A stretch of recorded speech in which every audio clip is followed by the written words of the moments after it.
future champions. They did it. They moved forward. TNC achieved success against Fnatic, who get eliminated at the exact same spot as previous major, and that feels rough, especially considering they were doing a lot better than previous major this time around, or at least that's what it felt like. Here to break down that third game, Kezu, Cap, Grant. We got an empty chair later as well for we got Armel joining us. But first, just talk to me about that game. Because Anti-Mage got first blood, and it's like, okay, you know what? 23 Savage, it's his Anti-Mage, he gets first blood, game over. Well, that's technically how it started, but that's not at all what it meant in the game. No. So first of all, like I was talking at the end of the draft, I kind of liked their timing, you know, with this Abba Huskar. Well, some things also didn't go right for TNC, as they went to the Roche and something happened. Yes, something happened. We can actually ask the man himself about this, as we do have... Ooh, we have highlights on the screen, but I want something else on the screen. What's that? I want Armel on the screen. I've been told he's ready. So he So are we gonna let him stand there and wait? No, we're not. No, we're not. Thomas, please play in Armel. Yeah.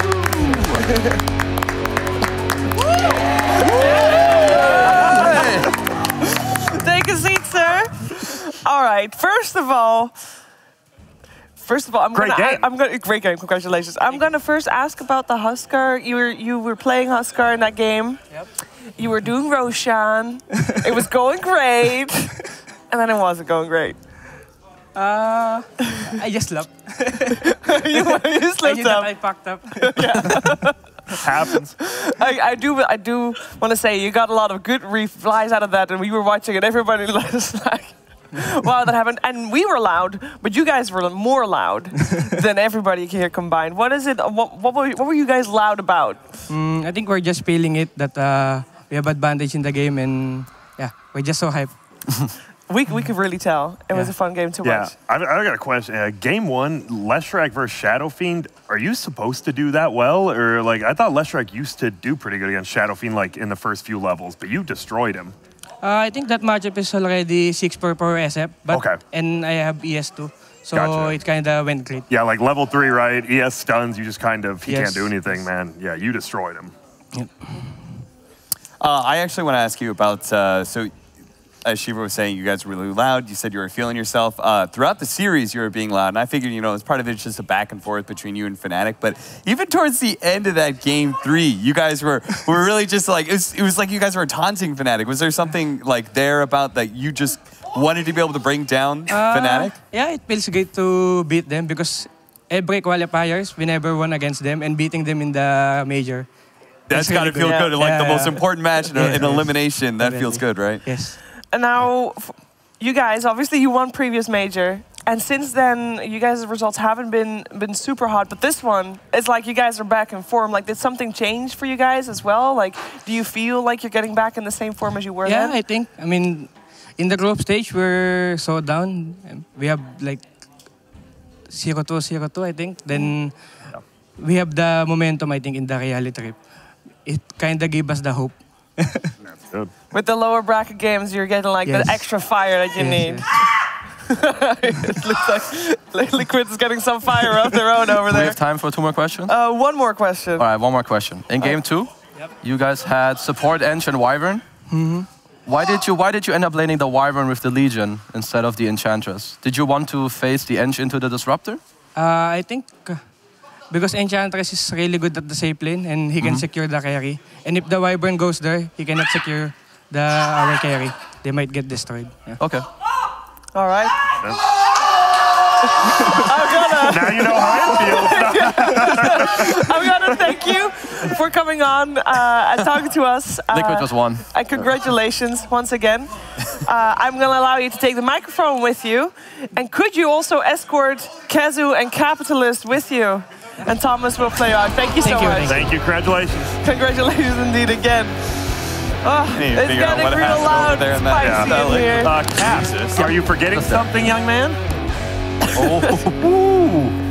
Talent. You need some help, Cap? Manager. What is classic Cap? Kyle, what are you doing? I got it. Kyle, Jesus, get out back of here, in Kyle. there. All right. It's not time to leave yet. No, but already now open the door for me. Kyle, open the door for me, you spaz. Jesus Christ. Thomas, could you please? All right, I'm going Play the other in. way. We got Kyle and Fogg joining us.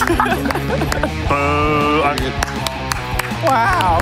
All right. No, but yeah, that good way to start today. Another It really three-game is. series, but an exciting one, and especially that game 3, right? It was like 8-8 at what 25 minutes in. It didn't feel like that slow-paced of a game, and then it just exploded out of nowhere. I feel like we had really loud games already, and if Liquid screaming just now was any indication, I think we're gonna keep that up. It seems like it gives energy. It's good. I think they might have been 1v1ing or something. Yeah, they were. Sure. They were like Navi and Liquid were 1v1ing? No, just them, I believe. Oh, okay. But who versus who? I don't know. We're gonna find out later on. And I don't think we get to talk to them on camera unless they win. So they might win. What do you think, Fogg? Who's the favorite here? The viewers. I've already used that one. I've already used that one. No, I didn't hear you say it though, so I was casting. I was busy. count. I'm sorry. Cop-out answer. Oh man. I would honestly. I think I'd lean on Navi a little. So would bit. I. I think Navi overall have shown like more of these consistent games, and like they've shown that they can actually close games out. I feel like Liquid, they're still having that same problem that every time we see them, they gotta close the game. It's 55,000 net worth lead. You know, there's something is about them that just they just can't. They struggle there for sure, and indeed, Navi not having that problem.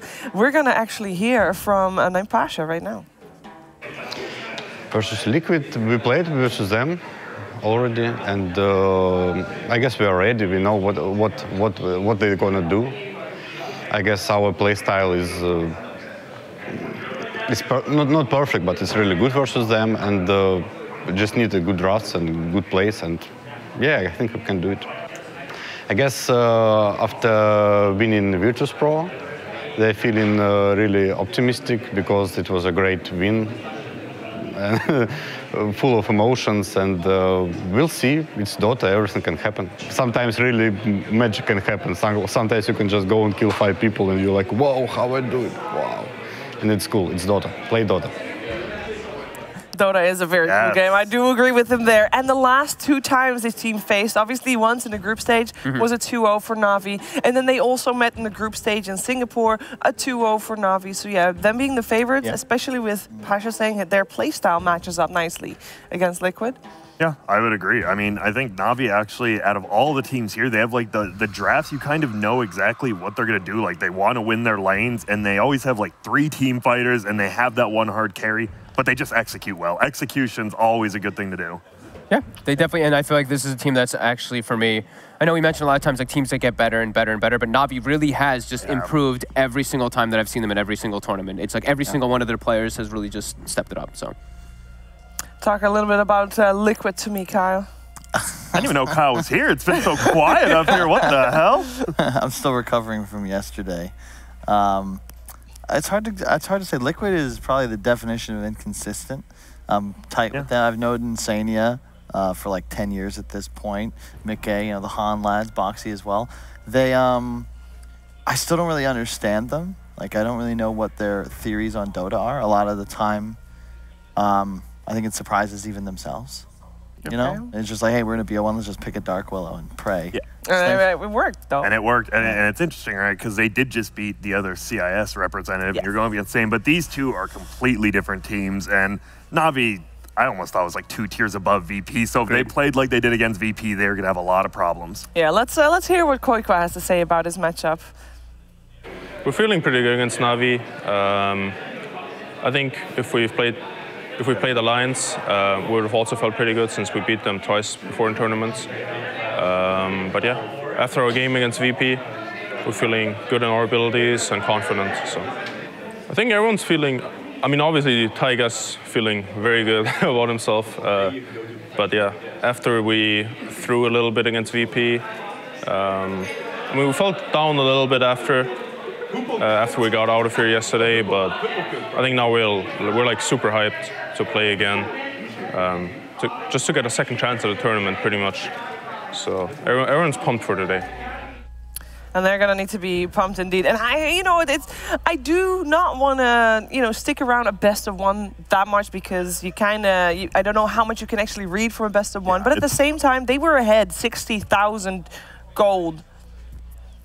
And they very well could have lost this game. They probably should have lost. Let's be honest. They definitely threw that gold lead away. That they came back, that is awesome, and that is credit to Taiga and Boxy holding that high, or holding the throne rather. Yes, but they did definitely throw that lead away, and that is worrisome. Yeah, the perspective from Blitz is hilarious too, because he says he's watching the game. He's like, shit, we lost. So he goes back to get ready to go talk to them backstage. He's like, yeah, I just heard a bunch of yelling, and then someone from production was like, yeah, you guys won. I'm like, oh, cool. But, like what? They accepted the loss already, so this is kind of as you said, a second chance. Yeah. Definitely would favor Na'Vi, but I think after that sort of win, it's the sort of thing that can kind of reignite you in a way, because it's well, we don't I don't want to say you don't deserve to be here, but you can kind of feel oh, well, this is kind of a gimme, so let's just have some fun. And that sort of looseness is really helpful to help you win Dota. I think it also can reignite your players' confidence too. Not saying that they're not confident players, but I think it lets you be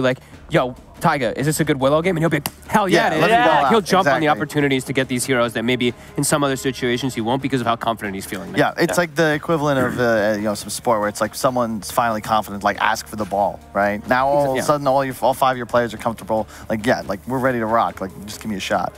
All right, guys, I am very, very ready to get this series on the way, and I know everybody else at home is too. You got 1 minute to grab yourself a drink. Actually, I don't think it's 1 minute. I think it's more like 2 or 3. But we'll be right back with the draft.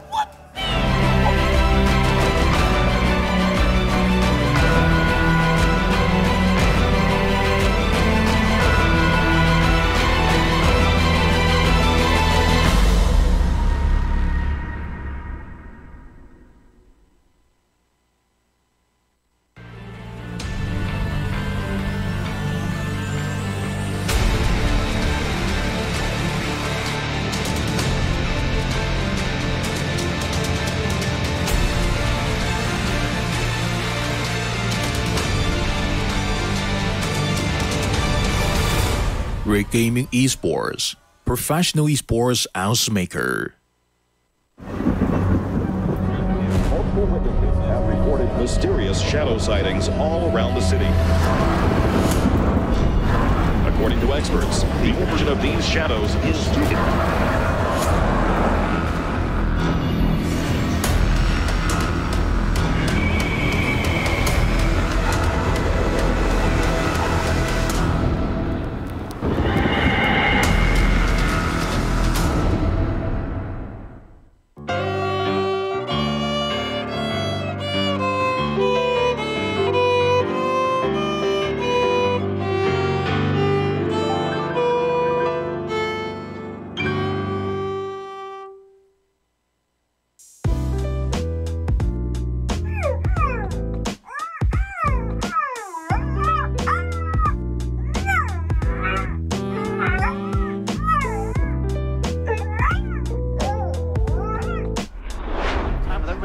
levels.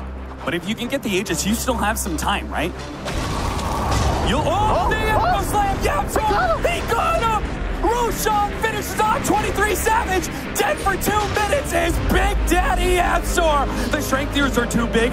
Jazz is trying to make his way away, but he can't actually get away from the Fisher. He's now dead. Ice Side's gonna be copping the enchant dome as well. Yabsor says, you're not going anywhere, my friend. DJ, you're gonna be caught as well, and that's it, GG! Yabsor ends it with the Echo Slam in the pit. 33, and they're trying to focus the kills for the Chain Frost, and the Doom on Limb. Limb's dead. They've lost Fana. They're going to turn towards Nico, maybe they'll get the life steal and surely the one, but no. Nico, maybe he's living. He's not even going to die the once. They cannot kill him. Jumps into 33, turns over towards the Drow. They couldn't get him the once. The evasion, the tankiness, they cannot kill the Nico, baby. False Promise gives Trying a second chance. Song is out. See, they're going to focus here. Can they get a good static storm set up? Kaka's a little far away, but JC can buy more time with the crush. The storm is down. It wasn't even really needed. There's the static storm laid out on the lifesteal. He's trapped in by the field. SCCC is dead. A huge disaster.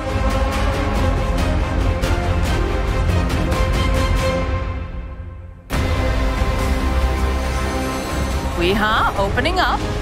There's the roar. They're going to be able to go grab up the puck. Is he still going to be able to make it? He's ducks out. He's still alive. Snowflake goes. He drops that dream coil. He's actually still alive and picking in backline GH. He's trying to get himself out. Will force forward. Now Kuro taking a lot of damage on the backline. They get the kill onto Kuro. They're going to drag right back again as they find the kill onto GH. Can he run away again? The asshole. It's only prolonging the inevitable, Lizard, because he can't run away. It's a triple kill.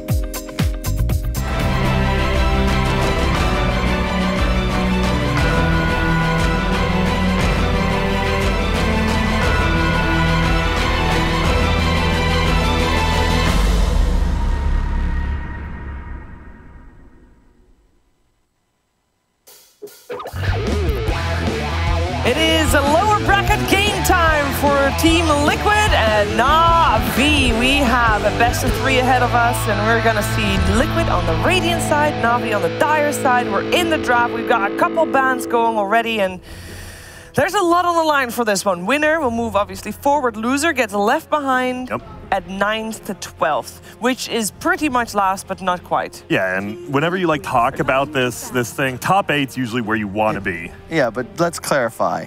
9th through 12th is not last. I'm sorry, Kyle. Did I just hit too many of your results? It's not last. I just wanted to make sure that the viewers were aware. The way that people are looking at it, it's always like last. Yeah, no, it really is like top 8's the thing. Like, oh, this is a top. It's never like this is a top whatever team. It's always this is a top 8 team. What's wrong with being top 9? And let's be real. The only thing that you won, if you come from the lower bracket and you're here, the only thing that you won is a best of 1. Does that really count? No.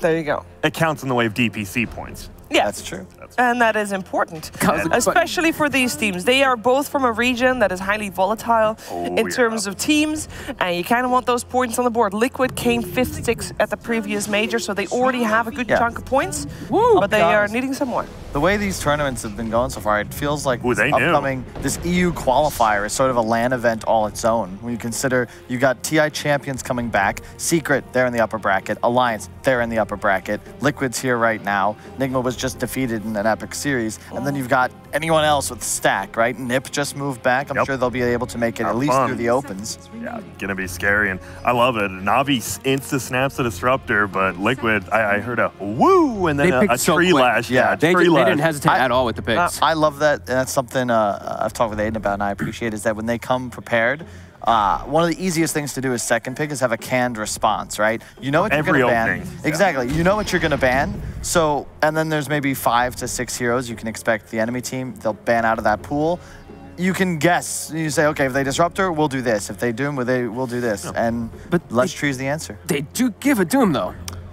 Yeah, Disruptor Doom, yes. Which is not only just a Doom, but the AoE Doom, of course, which Disruptor gets later on, which is, you know, it's pretty devastating. It also opens up a lot of draft opportunities, I think, for Na'Vi. You have to, like, you might be afraid then of, like, the double Doom. You know, you might be considering something like that. But I'm sure Liquid's probably thinking this is IH's Doom, right? I believe he played it both times yesterday. They picked it, and he looked good. He always plays it for them, almost always. Lesh is really cool in the concept of how you want to play against Disruptor and Doom, because you can ignore the Doom. You get the Edict off and your Nova's running, like you just run forwards. And that's exactly how you beat a Disruptor. You just run forwards at them. You've got a Treant that'll be able to living armor you. You've got AoE lockdown. I expect the rest of their draft to kind of follow this motif of we are going to be durable and we're going to ensure that we can take long fights against Na'Vi. Because you don't want to be in a scenario where they Doom somebody, they get another kill, then there's a Disruptor with a glimpse for the exit, and in 10 seconds you've lost 2. It just doesn't work out well. We didn't point out, Io's in the pool. Yes. That's true. And ignored. Yeah, I saw it after the Disruptor, and I was like, well, I guess the Disruptor kind of blocks it for the most part. Or why don't you take it to Liquid? I don't know, that hero's insane. It is. It is. I remember it's something we might see in the second phase, but I remember looking over stats. It was a couple of years ago, but Wisp in the first phase had like 80% win. In the second phase, it was like 40%. I think, I think it's just because it's easier to fit lineups around the Wisp, right, than it is to try and fit a Wisp into a lineup. Okay. Oracle. So Oracle versus Disruptor, you know, you can dispel the Q if you are in the lane versus him. If it is that case, you're probably not going to be in the lane versus him. But also, it's a save. That's really what we saw. Good Flash. We saw very good with Flash, absolutely. But it's in particular versus the Doom, right? We saw like the IO, Omni, like these type of things. Any type of times you have heals versus Doom is always going to be very useful. But yeah, it's always nice to have with Flash for the setup. And you guys not just feel that hero just feels weak? I know you're saying all these good things it has, but like we saw it once in the group stage and it just looked super weak. Yeah, it just because it doesn't check that many, it's just save, right? Consider what a Wyvern does in a team fight, Save, which is your, push, exactly, multiple, like it just, and also it's more aggression, right? You get a 60 damage talent. Oracle, I think, is still going for health. Like, it's just a little different bit of a nuke on the lane. Oh, yeah, but it's not AoE. No, and it's very expensive because you constantly have to also purge off the buff, I guess. Yeah. I'm just curious what they're going to do with it because I don't think this hero's that strong. It doesn't mean it isn't, but... Who played it yesterday? Someone picked it yesterday, right? Okay. Well, that would be in the last two series because if I did not write Oracle down yesterday in the first two series. There was a lot of Dota. There was there was 12 games, my friend, quite a bit, and they were long ones. I just heard Cork Vincere, like when we played yesterday, it's like, well, it was... it was 2 days ago, But no, well, it was past midnight. So technically it was yesterday, but it's just so much Dota, it's blending in together. But last night we also technically went past midnight, so we were, last night we were playing today. Yeah. It's true. We've had 7, and I think it may be the first time ever. I saw Phil from EG tweeting out, like looking for information, but I cannot recall another tournament where the main event started with 7 consecutive 3-game series going the distance. Like that's absurd. That is crazy. Yeah. Oh, and that here, I guess we didn't talk too much about the early bans. Yeah, I guess Lone Druid, obviously, you have to versus Liquid, Puck versus Navi, but... This kind of plays into the Oracle pick. Yeah, I love that. They immediately Huskar. You asked why did you pick Oracle? Well, this is hell of a combination. We just saw Huskar win a game that you could argue he shouldn't have, but this is, I think, the hero most buffed up by neutral items, especially Paladin Sword for the healing amplification. You combo that with an Oracle. You think about the timing you're going to hit after that 15-minute mark with both Leshrac and Huskar. You need to just be able to dive forwards onto these Navi heroes. You have the ability to do that now, and Oracle plays well against the Omni because you dispel the GA. We're one of only like 4 heroes in Dota that can do that right now. I've got a question for you two smart young men. It looks like Liquid's going to last pick their offlaner. Why at this tournament are we seeing so many last pick offlaners? Woo! Magical Sniper, love that. To answer your question, I like it. I'll ask Fogged. Why are so many teams?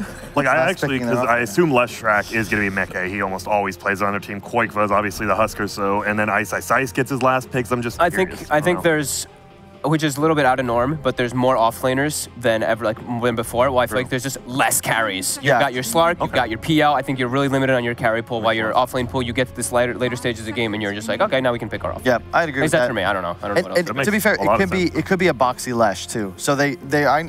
It might just be an offlaner, but I feel like they're keeping a 1/3 versatility available for 22 pick. Talk Sniper to me, please. Sniper is just a standard Huskar counter. Your mixed damage. More importantly, you just beat on him from afar. You're very good against Oracle. Neither one of these supports have catch, though. No, but they don't have Huskar to get the back can line. jump you. You should not be in range. You should not. Yeah, that's a Sniper misplay because you're playing against like Treant, Oracle, Lesh, Huskar. Like there's really no way for them to close gaps on you, especially with a Doom and an Omni behind. Okay. You should. I mean, Huskar wins like the first 1, 2, 3 levels or so, right, in the laning phase, or no? Do you just get headshot? I think you just get headshot. I think that sounds like a good matchup for Sniper. Yeah, you go like a 1-2-2 build, and the shrapnel primarily for like vision and move slow, and you just hit him, and then you CS. And you kite him around. Better attack as well, base attack. Huskar's base damage is very low, and Sniper's biggest weakness in 1v1s is often heroes. Like if you go up against a Mag as an example, or a Puck, yeah, you just get out last hit for the first couple waves. How greedy can you be with your safe laner if you're gonna, like you're gonna have an Omni Knight on the offlane? How greedy can you be with your? Well, never mind. we're gonna find out. Yeah, they know. There you go. Ice Stealer. So one of those heroes that obviously you could. We've been seeing Maelstrom first. Now you could still do the Radiance, but it seems. No boots. Maelstrom is becoming the norm on this hero now. Yep, it's easy. You can rage out of the root, of course. Very good against the Leshrac. You just eat him. The concern I have with the Na'Vi lineup is just that it's slow. They need time for them to come online. Yeah. You've got both Doom and Omni have GPM mechanics, the talent for Omni, Devour for Doom, Sniper and Lifestealer need 2-3 items to really be strong. So far, it seems Liquid will have a dominant mid game, but they're going to fall off as it goes later unless this Huskar just gets out of control. So I think you just double down. Just pick something, go end this game fast. Yeah, I like that you actually bring that up about them. Like, they have to just press the issue forward, because then that's even more makes sense, right? Like when you see Treant, Leshrac, Oracle, Huskar into Disruptor, like this Disruptor game is looking pretty tough. Like Disruptor getting ran at by these heroes, you're not going to get opportunities to really be like, oh, we're going to get a glimpse back. No, they're just going to keep running at you over and over again. So but if the game ever evens out, like Disruptor Sniper is so annoying to play with. It's like, because you have so much reach, and they go more for so is that like an insurance thing, or? I mean, it's great with Oracle. All three of your cores are not very tough to take down. I think we also are probably underestimating the power of Huskar going later on. To your point, even Sheeps, like, yeah, Sniper can try to maintain space, but eventually you will get leapt upon. Yeah, I mean, we just saw it in the last game, right? Like, RML pretty much, he was the carry, not the OD. Yeah. Definitely. All right, guys, draft done. It's weird. It's weird. It's weird. Navi's got like your standard strong meta lineup that, if executed well, looks great. Whereas Liquid is kind of they're so weird volatile, and this draft is volatile. You don't really know how to read it. Like, they could just run away with it, or they could get absolutely blown out. So if you like standard drafts, Na'Vi, if you want to go for something more crazy, I think Liquid. Yeah, flip a coin. I hope the game is going to be a crazy game regardless. I think we're in for a treat here. And you are in for a treat regardless, because we're heading to a great break. But then it's Cap and Lizard.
versus Team Liquid, two teams that know each other very well. In fact, they developed their own rituals, apparently. Lizard, there was something that was going on. They were super loud. We were doing the interview, and you said there that they were doing something there. There was some commotion. Apparently, there's this magical guy on the side of Na'Vi. He's playing their mid.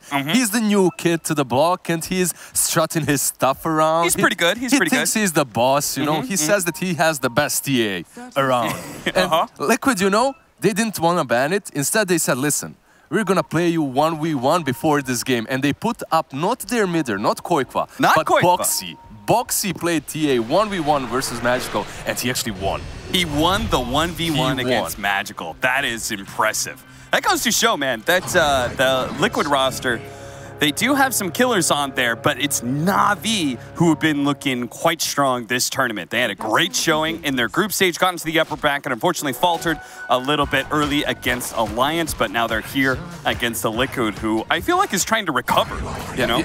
If you just go on CIS forums and you read it, you can't because you don't know Cyrillic, but if it happens, like, you will see that Na'Vi is their new hope.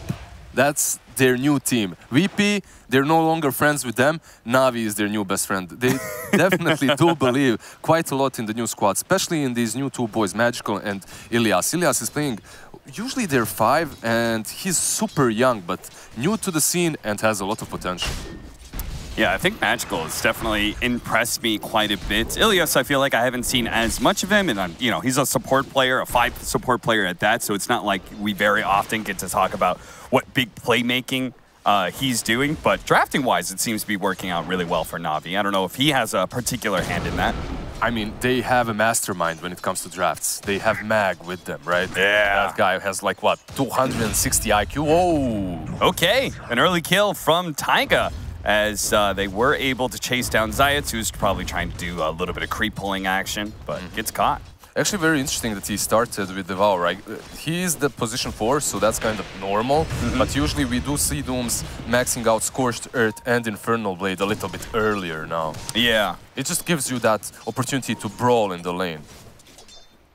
It's also interesting that they chose to run the tree in that bottom lane and have the Oracle on up top with the Leshrac. I guess here you've got the setup stun to be able to, throw the Q onto Disruptor and then stun him follow up. I think it's also interesting, but obvious, because you're playing versus Disruptor and Ilias is playing that Disruptor. You want to have the Oracle versus that lane as you're able to purge off the Thunderbolt of Thunderstrike, as long as you don't waste the purge. That incredible amount of damage it's able to do. It gets one shock in, then you purge yourself or your ally, and you're good to go.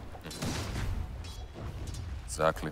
I think also Lash versus Nyx, Kyle was talking about Nyx being super strong versus Lash early on. I think Kyle is not always wrong, but mostly, even in this matchup, I think Lash is pretty good. You have Edict, it goes through Rage. You can just follow him. You don't really care about the Rage on Nyx. But we'll see. Boxy misses that stun. That's not good. Yeah, he didn't expect Crystallize to actually stick on top of him like he did. He misses the stun and may just lose his life for it. The purge comes out, but the open wound instantly afterwards, and Kyle was right. I was wrong. Instantly, karma strikes. It really does. That's the caster's curse right there. Oh, look at that. Kyle just struts right up to the casting desk. The analyst. All right, I'll take that. This is why I'm a play-by-play caster, by the way, because I can always set aside my ego and just be like, well, I'm just a play-by-play, you know? I don't have any skin in the game. Listen. If you miss a couple of spells, a couple of stuns like he did, anything can happen. So.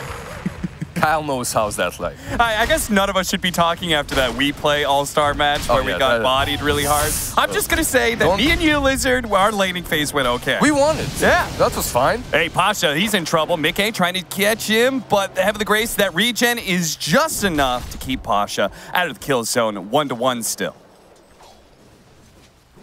A little bit of pull. Ilias trying to bring the lane back here as Crystallize needs to be able to regen a little bit more. Yeah, even though Lash did fall there, if you look at the CS, he's doing extremely well in the top lane. Oh yeah, he's body. 15-4 compared to 9-2. Exactly. Maybe you weren't so wrong, Lizard. No, obviously. Zayats? Okay, who's going to win this man fight here? He's going to stand outside of the Brambles, try and bring down Taiga, but Taiga's going to win thanks to the Leech Seed. Note that most people aren't picking up Leech Seed right now. They're usually going 2-0-2. Leech Seed got nerfed a little bit in the recent patches. It got its mana increased, so you don't really want that Leech Seed too much early on. But when you're versus Omni Knight and Doom and you're brawling, it's great. Oh, Crystallize is going to turn on to Boxy here as he's being chased down by the Dive Ball. Get it, but the sun's going to land. Kyle, where are you now? Taken down by Come back. I don't think Kyle's going to be showing up to the casting desk anytime soon. How's our mid lane going, by the way? This is the one thing we haven't talked about, and the panel was not really sure how it's going to be directly even. 15-11, 15-11. I think Huskar early on can reach snipers, so it's to be expected. You can't really just out-farm him, at least early on. Once you get a couple of raid bans, it's a little bit easier until Koikwa gets level 6, but once that happens, you're always weak. You have to be very careful so that he doesn't jump on top. And Sniper's not really who can farm jungle so much, right? Insania, it's going to be caught here. No levels of the Fate's Edict, so he can't prevent all that magic damage coming his way. Zayat's feeling like he can't go bottom. Oh, I also think that maybe that's where the Leech Seed comes into play, right? If they're trying to do like some creep pulling shenanigans, that Leech Seed could be really effective. Maybe that's how they got that Doom kill in the first place. Leech Seed early on. You basically go with the Bramble Maze, then Leech Seed in the laning stage if you want to be brawling all the time. And I think the armor is really good for them overall, though. You're playing with the Huskar, it can be super helpful later on, especially as Lash is also being super aggressive on that offlane. Yeah. What do you think about this Morphling, by the way? The panel was, I think Fog called it a security measure, maybe, feeling like maybe Liquid didn't feel comfortable just going all early game. They wanted you know, that anchor hard carry. I think it's something very similar to how Nigma played the Huskar. Okay. You have Huskar, but he's not your main carry. You have this insurance policy. Kinetic Field comes in, but Taiga's here as well, so this is going to be a full 3-on-3, but Boxy's already low. Diabolic Edict doing a lot of damage. It will be enough to bring down Zayats, but Crystallize is also still under that effect of the Diabolic Edict, so he's got to back away from that area. Taiga and Insania will pursue just to get more damage in, but in the end, they traded out a support for a core. I think for Liquid, 3-on-3 is definitely not advantageous because you're playing with a Lash, and that Edict is just going to spread around. It's not great. You don't utilize Lash properly. Same goes with Leech Seed, right? Exactly. You know, that could go all over the place, so. That spread of damage. Elias? Yeah, he's in trouble, looks like. Brought down by Taiga pretty easily. Let's go back over to bottom lane. Mickey has been left alone. Zayats returns to the bottom lane. They're saying, okay, they're going to try and tri-lane. Let's go ahead and put some pressure here. Insani cancels his TP, actually. He realized that they can't dive him, so he remains on top. He also uses that time to go a little bit deeper into the jungle to ward it up. They will have eyes on Magical if he tries to rotate or something like this. Won't have eyes here as he actually managed to find an Invis rune. He's going to pop out, try and go for this kill onto Insania. Insania doesn't have a TP. Magical knows that too, so he knows he's got his quarry completely cornered. Insania, well, he's going to find a corner to hide into, and Magical's feeling a little uncomfortable trying to chase in there. Insania makes a break for it with his magic stick, but it's not enough. Eventually, he almost got out. The kill. That was so good because he was communicating with Max, with Koikwa, and he was rotating in. If Koikwa was just a little bit faster, maybe he could have saved him. Oh, Taiga, he's going to die as well. The supports on the side of Liquid just keep on getting picked off, but at the same time, we didn't see it, but Mickey did get a kill on Pasha in a 1v2. That's kind of strange. It shouldn't be happening. This Morphling is a little bit different than what he used to be. It's a different kind of a beast. He's strong early on. He can fight, but he definitely shouldn't be killing Pasha. Not alone, at least. I'm guessing he doesn't even have Morph leveled. I thought maybe he surprised Pasha, you know, turning into an Omni Knight and purificating him, but he just somehow won a man fight with a 303 build. It's just pure right clicks and also 3 Raid Bands plus power threads. He hits super hard if you look at the damage that he's dealing. 114. Mickey. He just keeps on playing the little bit of... he's really abusing his morph abilities. He comes in, clears out a creep wave, harasses him, backs up, goes full agility, heals up a bit. Nothing wrong here. Classic Morphling. Just looking at the item progressions of these heroes. Oh, they're going to surprise Pasha. Rotation coming out from Insania, but well timed with a Heavenly Grace immediately after the Purge lands on him, getting rid of the root. Science coming in. He got the Ocean Heart. Sneaks it away from Koifa. Koifa going to be assassinated, but still not enough damage with the maxed out heal he's got. They're going to need a little bit more, but finally Zayats is able to deliver it. Yeah, I'm not sure if it was the Wolf that helped him out, just that extra bit of physical damage. The Wolf is the... For me, some players love that Frost Armor from the Ogre, right? But I love the Wolf. It's the best creep for me to get early on. That one crit can deal around 200 damage. In the early laning stage, you're level 1, dealing 200 damage with right? What? Leech Seed, Brambles out. Enough of a slow to be able to land the Split Earth from Boxy. They'll quickly kill the creep wave and maybe put some pressure on that tower. Over to Pasha, though. Purification goes down. He's going to be good. He's doing really well when it comes to this Heavenly Grace usage, always after the Purge, and it's easy for him to get out. This top lane is faltering though for Na'Vi. They're pressuring it super hard, but there is an Infest Bomb coming. Na'Vi, they're not going to give up this tower so easily, but Taiga, he's a little bit elusive, hard to bring down. The Kinetic Field was not enough to lock him down. Taiga gets to the other trees, and then that is an impossible task, pretty much. In fact, if anything, Ilias, you got to be careful playing inside of these trees.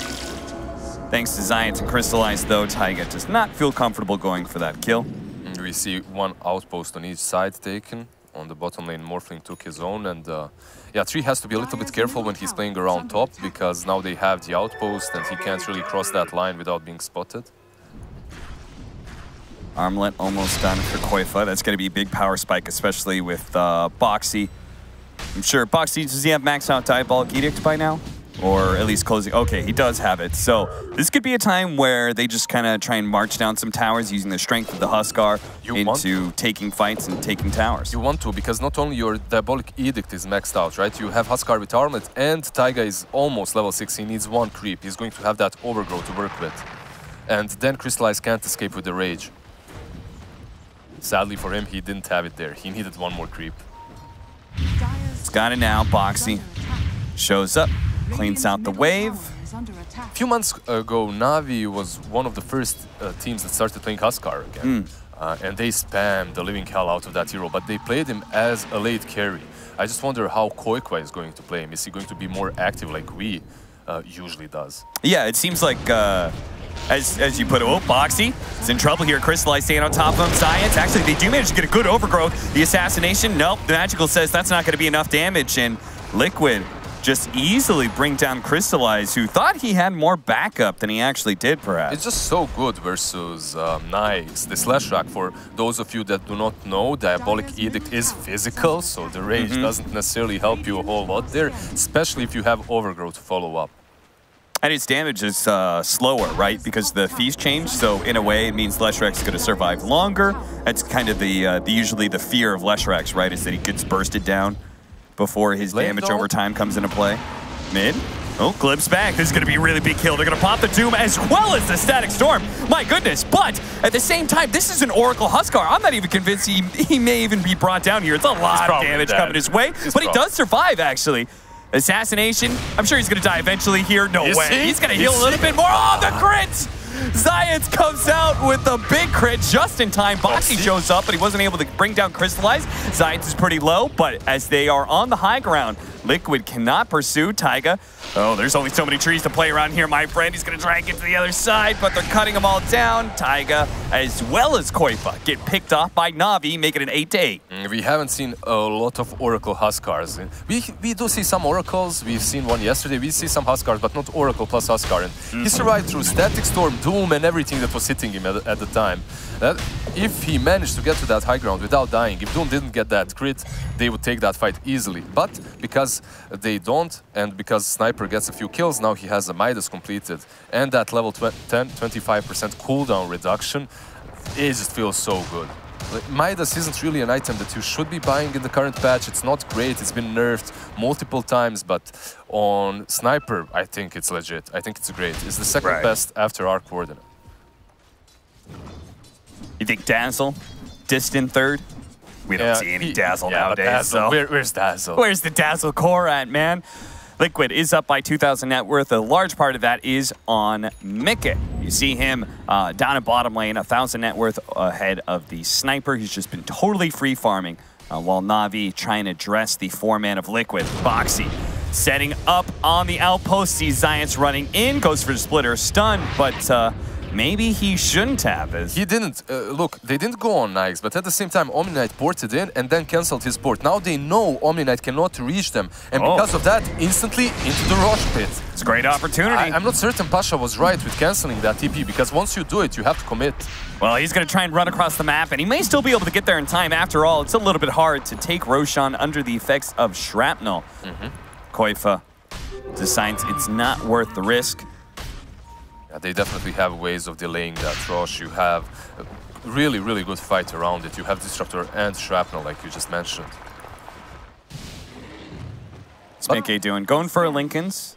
Early pickup against the... you got Glimpse and Doom, which are both really dangerous for the Morphling and all his mobility. Yeah, Linken's is really good for him this game, and he's been left alone completely on this bottom lane. Pasha is here and there messing up with his last hits a little bit, but mostly this Morphling has been free farming, and that's why he's on top of the network charts at the moment.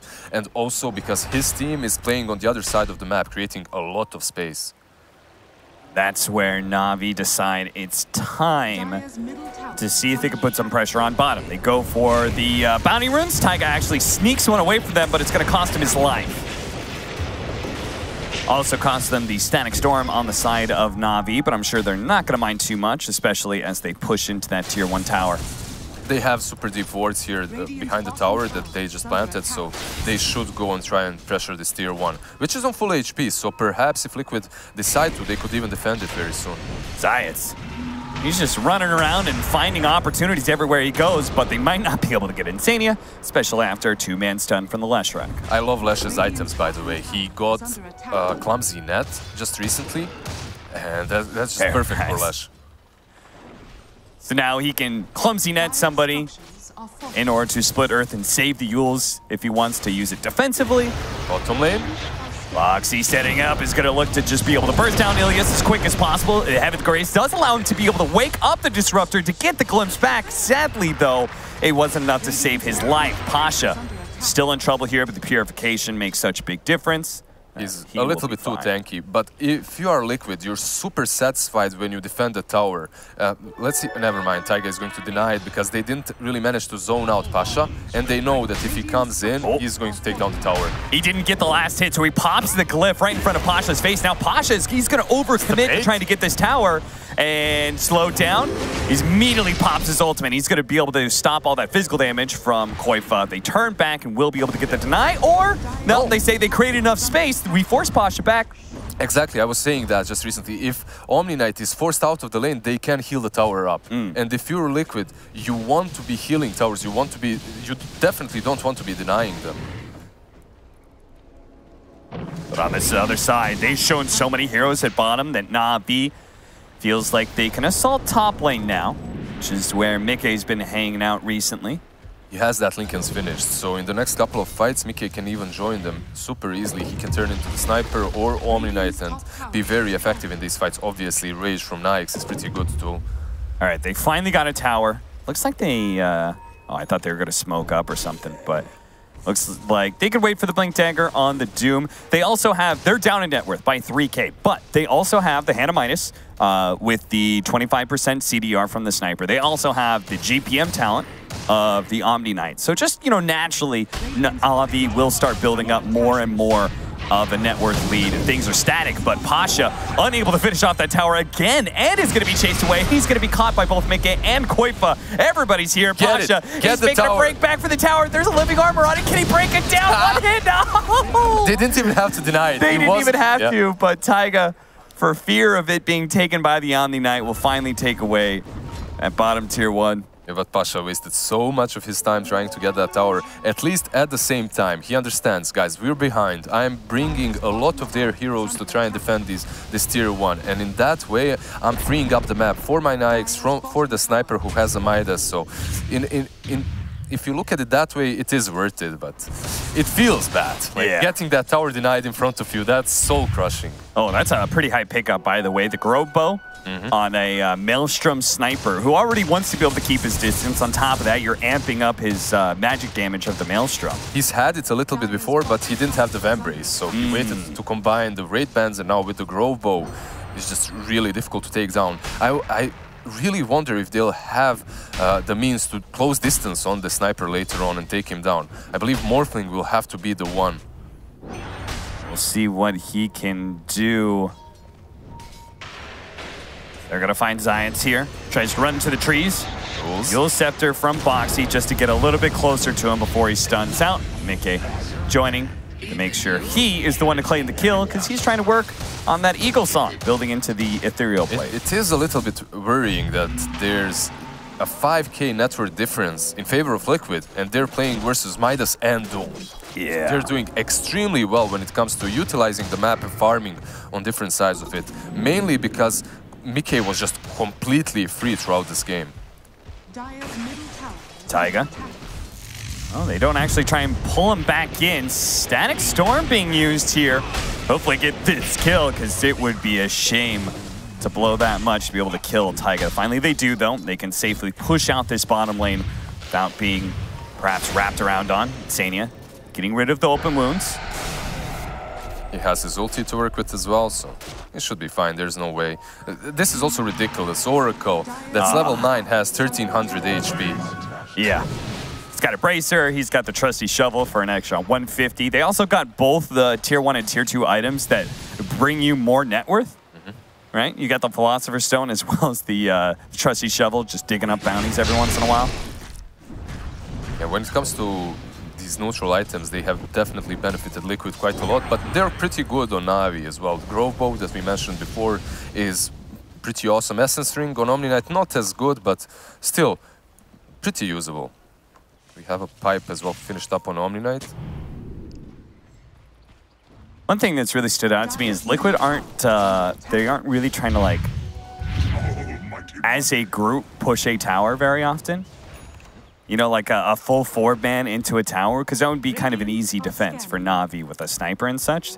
They're just always assaulting the side lanes. You're playing versus Sniper, versus Disruptor, versus Omni Knight.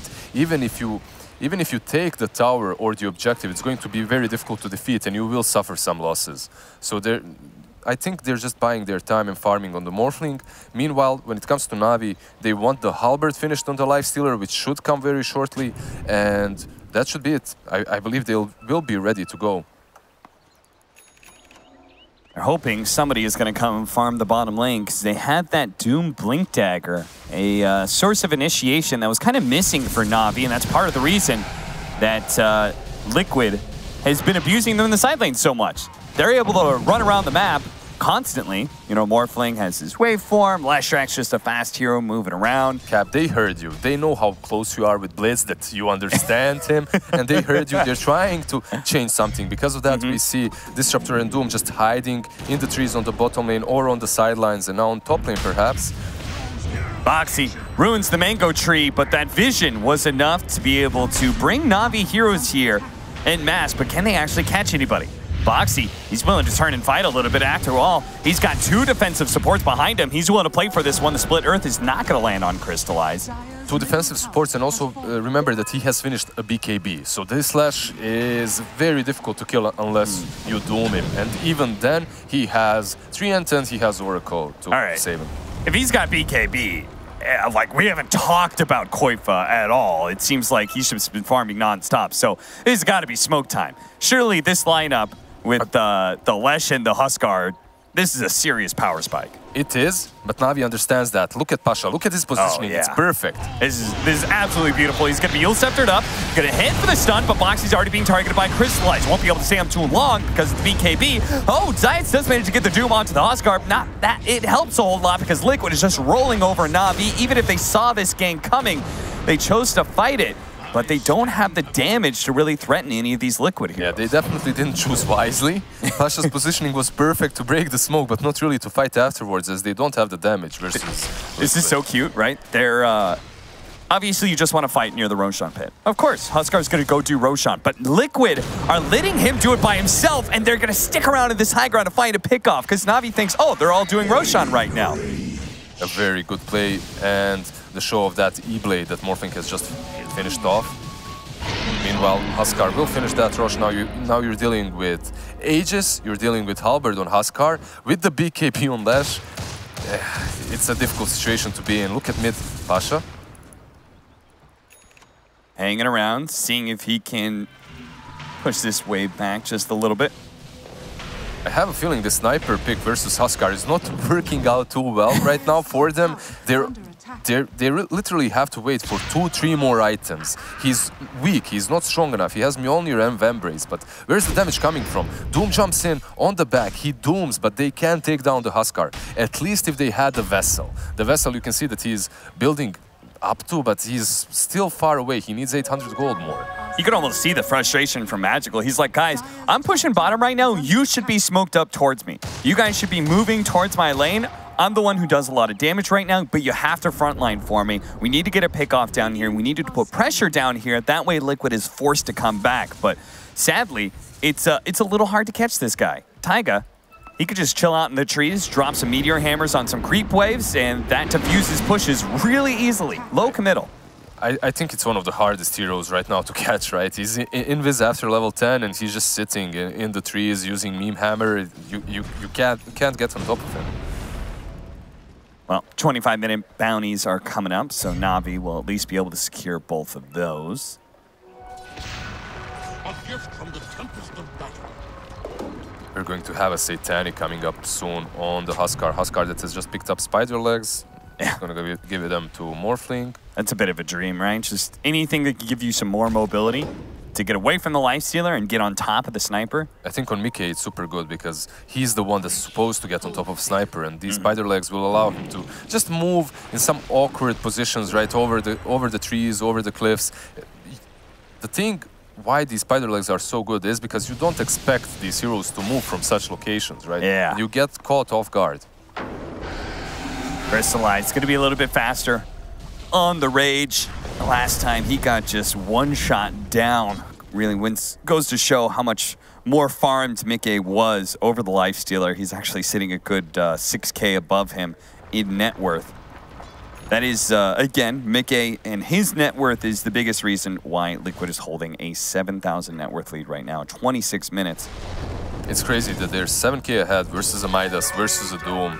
They've played the map extremely well in the first 20 minutes of the game. Yeah, you would have figured with the 3 different farming steroids, basically, they would be able to neutralize the net worth a little bit more, but it's just Liquid controlling so much more of the map, have gotten more towers, and are able to farm a little bit more independently than the Na'Vi heroes, as you could see. They feel like they have to group up a little bit more. And if you look at Na'Vi, they think that they have to group up, and they're doing exactly that. They also bought a BKB on Sniper, so they're pretty much just ready to fight, but you're fighting into an Aegis, you're fighting into 6K network deficit. Koifa's here saying hello, anybody home? I'm going to sell your base, but they do have the magical in the back line as they assault this base. Koifa is going to be here with that Aegis, so his first life is going to be okay. Zayats going for that back line, immediately managed to get the Doom onto the Morphling, but because of the Oracle save, Zayats might not be able to take that man fight. He's still going to go for it though, hoping the Morphling will die back over to the right-hand side where the Huskar on his second life is completely neutralized. He's been stuck inside the Static Storm with the Omni Knight popping his ultimate. It just means that there's no turnaround potential for this Huskar. Liquid, they have overstepped themselves. They thought with a double damage rune, it was time to force something. They do manage to get that tier 3. Oh, turnaround, Mickey. Just quick execution on Ilias. It's just the ordinary story of Liquid, right? Of these boys. They accumulate a network difference. They go ahead. They're stronger. They have all the items that are necessary. They have the Aegis, and then they just can't push high ground properly. This time around, they did take down the tier 3, so the shrine is opened up. But then again, they got repelled, and Sniper, he didn't even use the BKB in that whole engagement. Yeah, he was just free to lay down fire. And that is something, right? Na'Vi, they can be behind, but at the end of the day, Liquid have to, in order to end the game, they have to go high ground, and that's where the Sniper is the strongest. That's true. But at the same time, they're playing on the dire side of the map a lot. And because of that, you can see the wards. They're super deep, and they're scouting Na'Vi. And the Sniper, if he wants to get any farm, he needs to get outside of his base. And I believe with these wards, they're going to prevent him from doing that. They can, if they want to push high ground, they have to catch Sniper off guard somewhere else, not on the high ground. You see, he's trying to tank some of the Diabolic Edict to help protect that tier 2 tower. It's a bit of a dangerous position to be in. He's got 2,000 health with a pipe, so he can definitely take a beating, but I don't know if Na'Vi wants to take any kind of engagement right now. He has to be careful. Why he's doing it is he's trying to delay the push as much as possible because he has these 2 heroes on the bottom lane, Crystallize and Zaz. They're pushing in, and perhaps if the tier 2 on mid didn't fall as fast, they could have taken a chunk or 2 off of that tier 2 on the bottom lane. As you said, you can't just like farm or play your high ground forever and just like farm your triangle every once in a while. You got to actually be able to do something. Is there a timing here that's coming up for Na'Vi? Are they delaying for a specific item? Is there anything Lifestealer's getting that's going to change this game?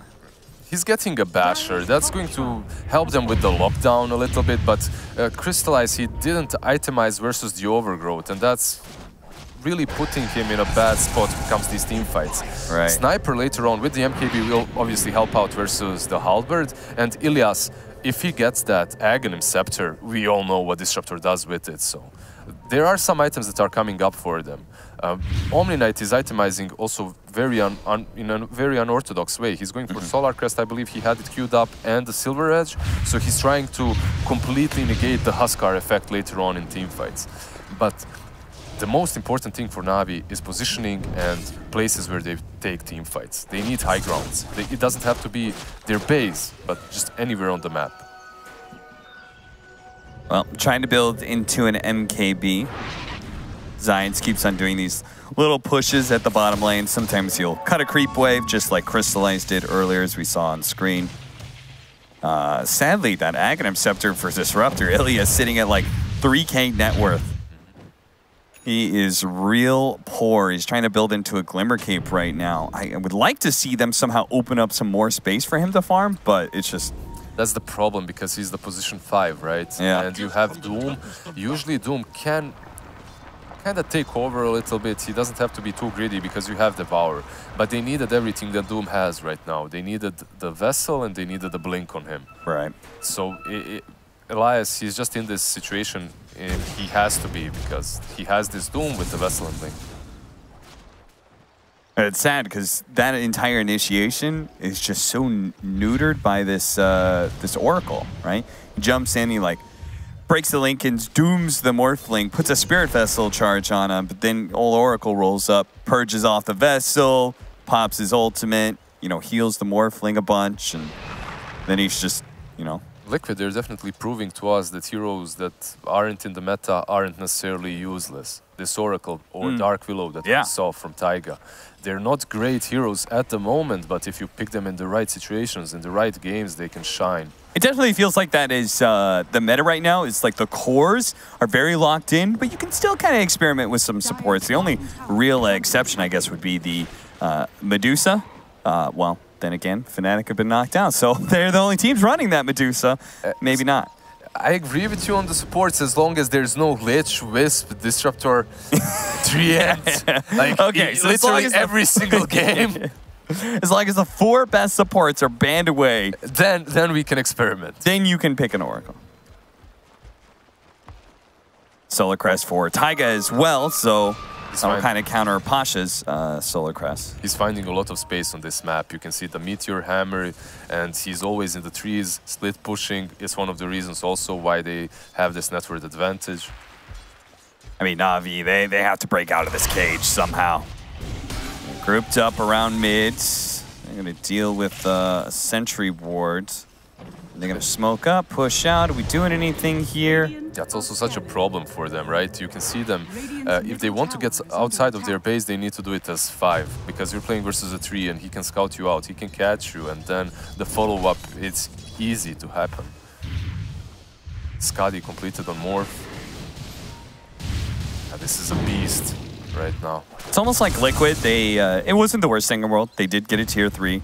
But it's like they got repelled from that top push, and they're just like, all right, we're just going to keep farming and farming until we have like a 20K gold lead. But with this Skadi, I think they have everything they need already. Oh, you said it. You can't split up too much, otherwise Taiga, he's going to be able to scout you out and set up a rotation for his allies. Fortunately, the Glimmer Cape comes in, protecting against that Shotgun Blast. Mickey, he's going to turn here, activates his BKB before the Doom can come out. The Static Charm is also going to be laid down. That's going to get Taiga caught. But on the other side, we can see Boxy's already kept Ilias. He's going to be able to bring him down. Though this Morphling, though, his BKB is now down. They're going to try and break through that Linken's. Couldn't slow him down. Now they have to retreat. Now you have to run because he's he spots him. He's trying to get both these heroes away, but not able to do so. Mickey gets a little bit low. Crystallize hoping to get that kill, but saved by the Oracle. Overgrowth to stop that TP away as well. If only they had just maybe TP'd a little bit faster, gone deeper into the trees, I don't know. They could have gotten both the support and core out of there. And you can see the way Mickey played it. He knew that he's going to get doomed, so he was just standing there and he BKBs. Yeah. They used the doom on him. He's completely fine. He can just get back. Was Koifa here, like, was Koifa in that fight? He was just chilling, taking Rosh. Why not? He believes in his teammates. Yeah, I guess he was. He was around, yeah. Great stun. Stopping the Doom. And Taiga showing up with an Overgrowth. This is such a rough game for Lifestealer, for Nyx. You're playing versus Morphling, who's one of your counters. Oh, that's what we need to see, though. Sniper is able to survive through that, and this repair kit is doing some serious work. Not as broken, it seems, in this game, as people make it out to be. Okay, Centaur stun.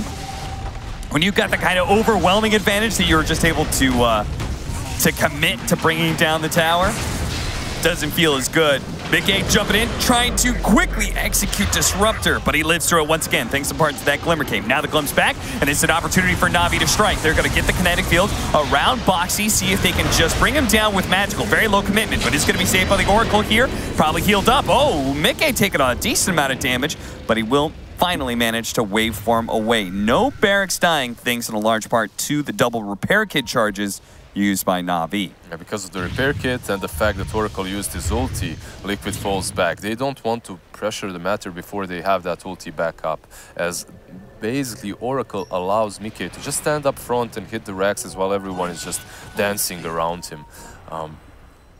Such a difficult game for Na'Vi. I think their main core right now is Sniper, obviously, and he's the only one dealing any sort of damage. Nyx is so easy to kite. There's Skadi, there's Overgrowth, there's Oracle, and he's so bad versus Morphling too, because he just gives him rage, and then it's even worse. It just seems like he'll never have that great of a game. Maybe once he builds into like, maybe we get super late game, he gets like Abyssal Nullifier, maybe a Bloodthorn or something, then maybe he can kill people, but for now, it's just a nightmare for him to get anywhere on this map. He's just pretty much a punching bag and kind of stuck. You're talking about all of these items, but look what he's buying. He's queuing up Lincoln Sphere on this Nyx. He definitely just wants to be the meat shield between Magical and everyone else. And I can't blame him because I really don't see him scaling later on very well. Sniper, however, look at that. Rapier queued up. Okay. With that combination of a game plan, for me, I was looking at it and being like, yeah, but is Sniper ever going to do enough damage to win a team fight? Well, with Rapier, you go Rapier. That changes a lot of things. And you are playing versus Liquid, right? You've seen what can happen if you defend your base long enough. Yeah. Well, Liquid, they still won that game. They've not been the most disciplined when it comes to some high ground pushes. Almost lost that game against Virtus Pro. Just a little bit of luck and some godlike clutch from Taiga. Secured that best of one and kept Team Liquid alive here at DreamLeague Season 13. Still, this Rapier won't make you any tankier, and you have to be placed completely back at the tier 4s in order to survive. I believe he doesn't have even boots on Sniper right now. And yeah, he doesn't, so it's going to be very easy for Mickey to get on top of him, and with one E-Blade, he's already down to 10% HP. It's funny, I think Na'Vi got some of the best high ground neutral items too. They got Telescope, they got Grove Bow, so Sniper hits for a billion range. From the other side of the map, pretty much. And then they got the Repair Kit, which obviously saved them.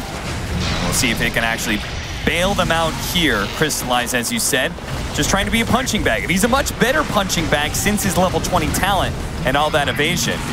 But Koifa, he's just kind of ignoring the Sniper. Like, his heal is almost offsetting the damage from Magical entirely, especially with the heals coming in from the Oracle as well. Yeah, he's just sitting in front and being peeped from distance. Okay, and AC, that'll make a big difference. A huge increase in armor for Koifa now. He still has that Aegis, so they don't want to waste it. They're trying to perhaps make a team fight around this, a high ground push, but they have to snipe someone out with Mickey first. That E-Blade shotgun could come in handy if they find the right target. Koifa approaches the high ground again. Crystallize, refusing to let him up there. But if they just get split pushed to death, Mickey, oh, they managed to break the Lincolns and get a Centaur stun, and the Doom, they may be able to bring him down here. The Oracle can't get there in time. Liquid thought, okay, this high ground is hard to break, let's split push, but then that means you don't have the Oracle on top of your Morphling. Now they're gonna get caught with no Morphling. Looks like Navi's gonna try and chase him down. They do have the Meteor Hammer, that's gonna whiff as Koifa goes back in onto Science. Koifa is gonna be saved by the Oracle, taking a lot of damage here, but he's relatively low, so that heal's gonna kick in triple time here. Pasha still healing. And Magical. He's still healing, but now it's worn out. They see they can actually go for this kill now. They're going to be able to glimpse him back, pull him back in. Oh no, he managed to get on top of Magical. Magical pops that BKB. Koifa using that cheese, but Boxy pushing forward with the Diabolic Edict. Magical still has that BKB going, so he's able to retreat away and then turn onto Boxy a little bit more. Into the back line, Mickey is able to bring down Science. A buyback from the Morphling means Navi just straight retreat. The punching bag of Crystallize is going to be left on the front line. Saved by the Heaven of Grace as well. Crystallize trying to get back, and he'll be fine. The Barracks may not be so lucky. Magical is looking to push Liquid back, and it looks like his damage is good enough. Liquid, it's name what? Liquid, once again, they fail to push the high ground. They lose the Morphling on one side. I think that's literally the only way he dies so fast in the current situation, is if Oracle isn't around. And that's exactly what happened. Oracle couldn't help him. He didn't have he had false promise, but he didn't have the range. He even force-staffed, but he wasn't there on time. And then you could see in that whole engagement, one side is pinging the Oracle, the other side is saying sniper, sniper, sniper, sniper. Yeah. But they can't reach each other because these two big meat shields, Nikes and Huskars, are preventing them from doing so. In the end, they do manage to get on top of Magical, but he has BKB. There's also OD with his ulti, and they move back to the high ground. The worst thing is, Mike in that whole engagement, he bought back. He came back into that match, and that gives a big opening for Navi, a big opportunity to just use that Doom once again, take down the Morphling, and then anything can happen. The game can turn completely. I mean, we saw Magical. He tipped Mike because he knows they just got a breath of fresh life in them as they have a clear win condition. Bring down Mike once, and we can turn this entire game. We can be the ones taking down towers. We can be the ones assaulting the base. This is the iconic duo of Liquid, leading but not being able to go high ground. Once again, 18k ahead, and I believe this game will go at least like 5 minutes more because Morphling, they will wait for that. At least. They're not going to risk it. That does mean that we have time for Magical to pick up his Divine Rapier, Hype, and we also have tier 4 items coming in. Liquid, probably a little disappointed with theirs. I think they got Flicker, Minotaur Horn, and Witless Shaco. I don't know how to feel about that one, honestly. Who's carrying the Witless Shaco right now? It's in Huskar's backpack. I mean, maybe you can't really give it to Boxy because I don't think it afford losing that much mana. Oracle? I think Oracle can lose that mana. He has Guardian Greaves, perhaps. He's got 2k mana. It's a lot of HP for him. We'll see who they give it to. Funny part is he's so far in the back lines, I can't even get to him in the first place. That's true. I think in general, they're probably just disappointed because they don't want a survivability item. They could survive pretty well. They need to kill. That's the problem. They need to get on top of that sniper. And pressing Flicker probably isn't the most reliable way. Who knows? Maybe you can blink Flicker. If you get lucky, it's like a blink and a half. A Timeless Relic, meanwhile, picked up by Navi. I don't know. You could give it to Doom or Disruptor, I guess. Oh, yeah, Doom, right? Debuff duration on a Doom. That should be pretty sick. Yeah. Especially the, he's going to have level 20 coming in soon, so he gets the plus 40 Doom DPS. So if you get the debuff duration, that just means not just... that's a lot of DPS. That's a lot of DPS. That's a lot of damage. That's a lot of control. See, it peaked up about 80-85% win prediction for Liquid, dropped down to just around 75 now. Still definitely in the lead, 19k. They have full control of the map. They can wait out their buybacks. They can wait for another Roshan. They could just build and build and build and build. And Na'Vi, they don't want to get out. Yeah, I mean, they've got a Divine Sniper. Who wants to push outside of your base with that? Exactly, they're just waiting. You can see Sniper, he pushes out a couple of waves and goes instantly back to the high ground. Even though his teammates aren't, they're still around this triangle. But he knows, if I died, the game is just done, it's over. All right, the Ninja Gear. Ninja Gear is going to be given a Sniper, so increase in agility. I don't know how I feel about this. Overall, Ninja Gear, it gives him movement speed as well, and he doesn't have boots, so that's pretty good. 20 agility, obviously, is amazing, but... I thought it would have been given to Doom for the active, you know? Yeah, exactly. I was thinking about the active as well. It's Doom and Disruptor, but Disruptor, once he gets that Aghanim's. Before that, he's not really a high priority. And we talked about that, what, 20 minutes ago or something? He's gone from 3k net worth to 4.7. I don't think Na'Vi is going to let him get any gold, apparently. So. It's Liquid as well. It's Taiga that's not allowing him to do that. Because in any other game, you would see this Disruptor on the sideline just using his Thunderstrike to outpush the lanes and get that gold, right? Right. Many of these teams have learned perfectly well how to utilize Disruptor so that he gets that gold. There's a reason why we see so many Aghanims on Disruptors right now. Well, they are actually letting him hit some neutrals finally, so I was wrong. He's got the Aghanims queued up, so... He killed 2 small centaurs. Hell yeah. You know? So you gotta start somewhere. You gotta start somewhere. Top barracks are under attack. Ninja Gear is actually given back to Omni Knight, it seems. Sniper has... No, they're just using it. Oh, they're using the active? The active, okay. that's it. Omni Knight used it because he has the gem. So he went out inside of his base and he tried to find a couple of wards. Okay, that's a smart play. Who gets the Aghanim Scepter? Morphling. Is it? Yeah, it's Morphling, you're right. The Witless Shaco is also on Treant Protector, by the way, so he's a tanky boy. With the Solar Crest, with the Witless Shaco, with the Meteor Hammer, it's hard to take him down, and he's also the one controlling the Nyx quite a lot. If you look at the Lifestealer, he has this Linkens, which he does need in a game such as this one. But usually, whenever you see a Nyx versus a tree, you want those Mantas. Right. In some situations, maybe even a BKB. You want to be able to get out of that overgrowth. There's the Doom DPS. Science he keeps on doing this. He plays into the Radiant jungle where he knows Liquid doesn't want to be at. He pushes in, takes that. Na'Vi are actually poking their head out here. They're going to see if they can catch Mickey. They have a good board. Buyback still on count, though. They do manage to get the Centaur stun. Break in the Linkens. They don't go for the Doom, though. He had a force there. He could have broken it earlier. Overgrowth. They're going to be taken off, jumping in, investing inside of Pasha. Zayats, he's going to be brought down by Boxy really quickly. The Eul's Scepter stalling up Pasha, and his retreat is running. Should be fine, thanks in part to the Glimmer Cape. That Eul's was so good because it prevented him from saving Doom or using any of his spells. He could use GA, Heavenly's Grace, or Purification. And now there's no Doom. He doesn't have a buyback. He's still on cooldown for a minute, so Liquid should know about that too, and that's why they're going to go for this high ground push. They have the Aegis and Cheese to work with. Koifa standing against that Divine Rapier, and is finding himself a little bit wanting for HP. Fortunately, they had Cheese as well as Oracle, but they're going to pull him back in here. They're going to commit.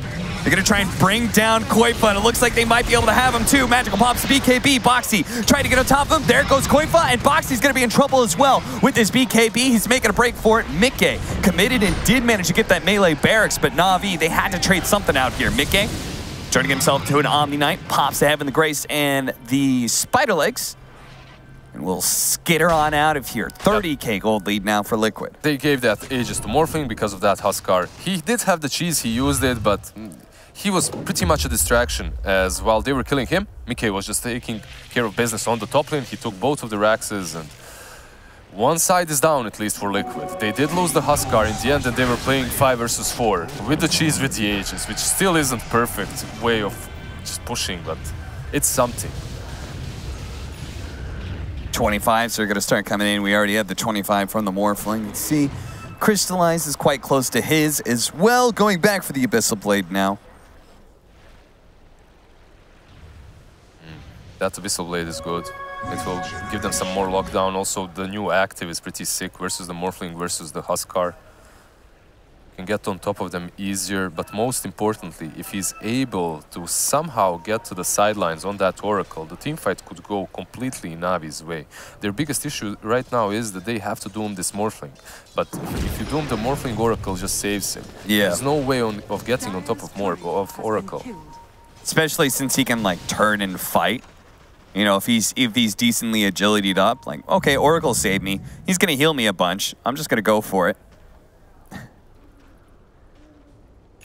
Observer's getting a little bit bored of this non-stop high ground defense from Na'Vi. It's certainly not the most action-packed game. We get a little bit of team fights every now and again, but it's very low risk for Liquid. They're not trying to end this game super fast because they know they have it will in their hands. They'll just slowly but surely, a war of attrition, work through these buildings.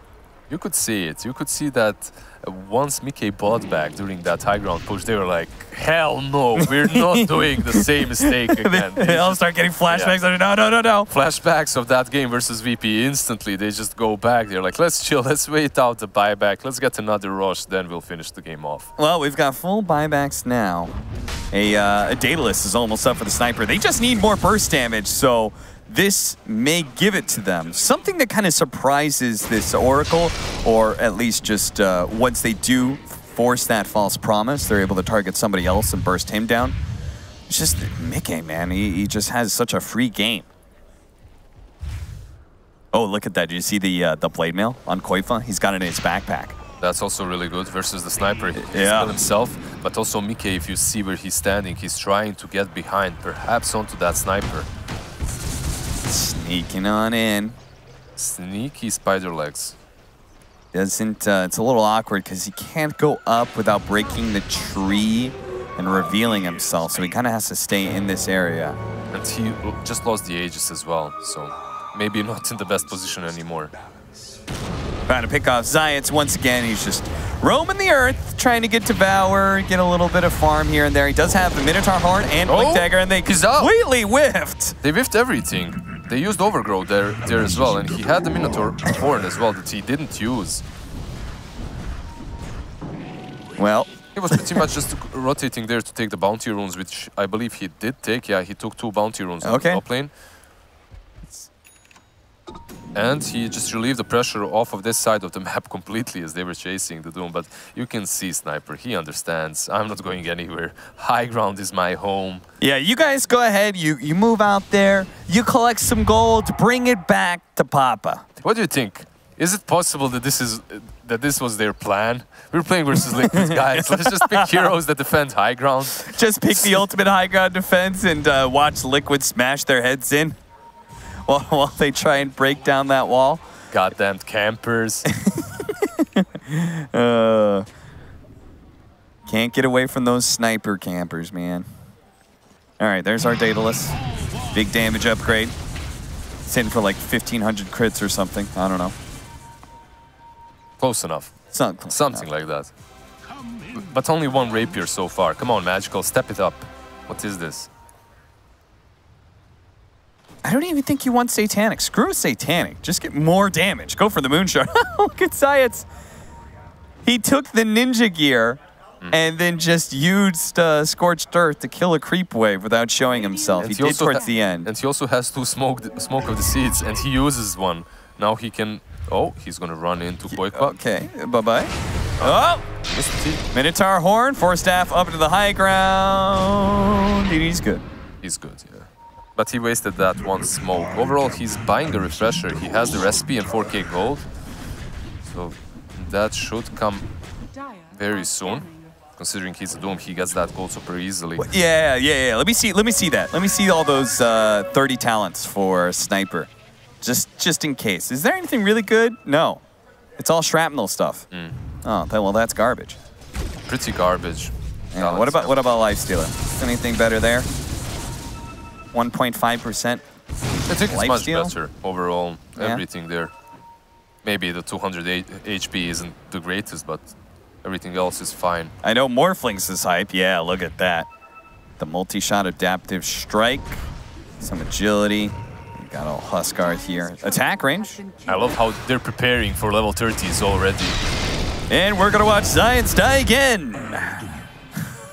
He's the only one. He's literally the only one on the side of Na'Vi trying to get out. The rest of them are just chilling in their base. He's expendable in a way. I'm wondering if we'll see a different rapier, another rapier that is on Sniper. Sure. Because MKB overall, you don't necessarily need it that much. If you get another rapier, it's almost the same thing, right? You get more damage. Liquid going for another push. This time, they're not going to split up. They're going to pop their Blade Mail and hit the tier 3. And then Koifa, as his Blade Mail expires, he'll start backing up. So this is their solution to the Sniper. They're just going to do this over and over again. Is there a glimpse? There isn't. I believe Na'Vi might play this a little bit differently next time and put Disruptor a little bit closer to that push so that he can glimpse them as they're trying to retreat. Yeah, maybe they get some vision out there, like, you know, a sentry or something to be able to spot the Huskar. Because they keep on glimmer caping him as well as he retreats. Yeah. The problem there was they didn't have Doom. But considering Doom didn't use his buyback for Na'Vi, this is completely fine.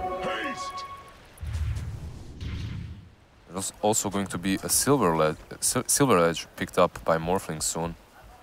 He has it. Oh, see, that would be a high pickup against the Huskar. It would be pretty cool. I think Omni-Knight had it queued up, but he gave up on it. But I think why he's buying it is just to be able to get behind them. He's used the spider legs before. He tried some sneaky plays, getting from the cliffs into the trees onto the Sniper. It failed, but with the Silver Edge, perhaps he's going to be able to do exactly that.